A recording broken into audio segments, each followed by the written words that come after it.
suis Bruno Martin.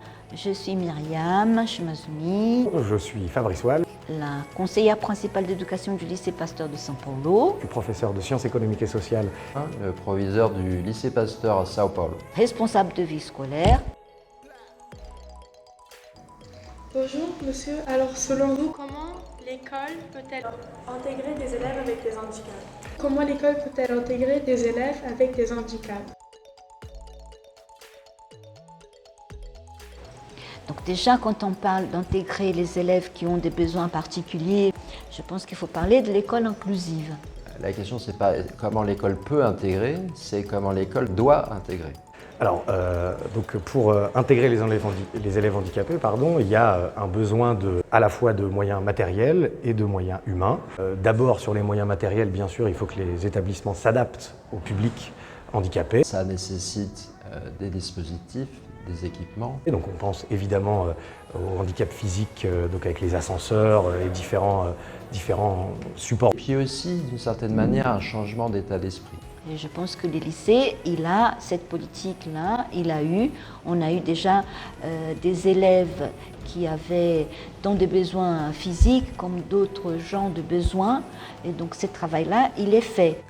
Depuis 2005, il y a une loi sur le handicap, qui affirme le droit et les droits de toute personne à avoir une scolarité ordinaire. On a eu des élèves qui ont eu des besoins d'assistant de vie scolaire, qu'on appelle, d'une personne qui accompagne ses élèves dans son quotidien à l'école.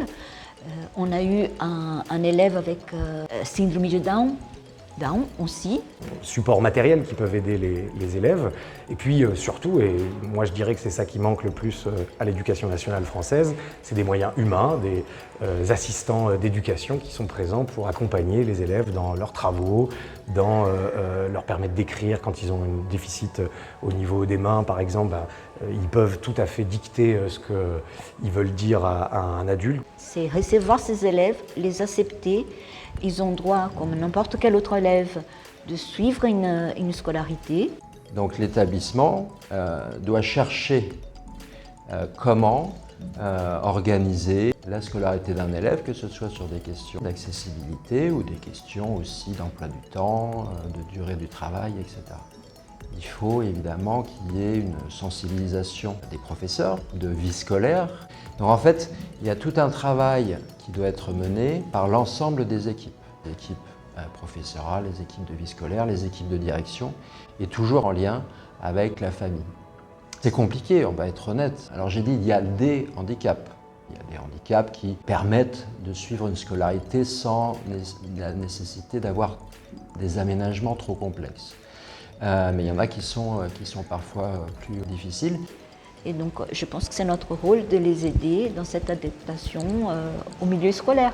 Puisqu'une vie d'élève à l'école, c'est pas simplement aller dans la classe et écouter, prendre des notes et faire des exercices et participer, c'est aussi vivre, aller à la cantine, les temps de récréation, l'accès aux toilettes, etc.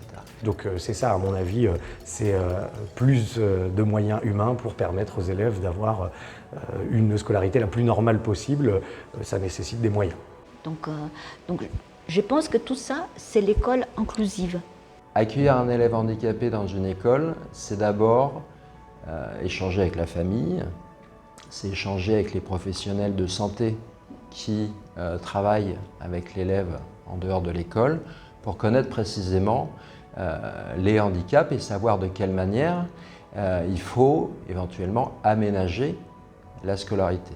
Et je pense qu'on le fait. Merci beaucoup Myriam. Voilà.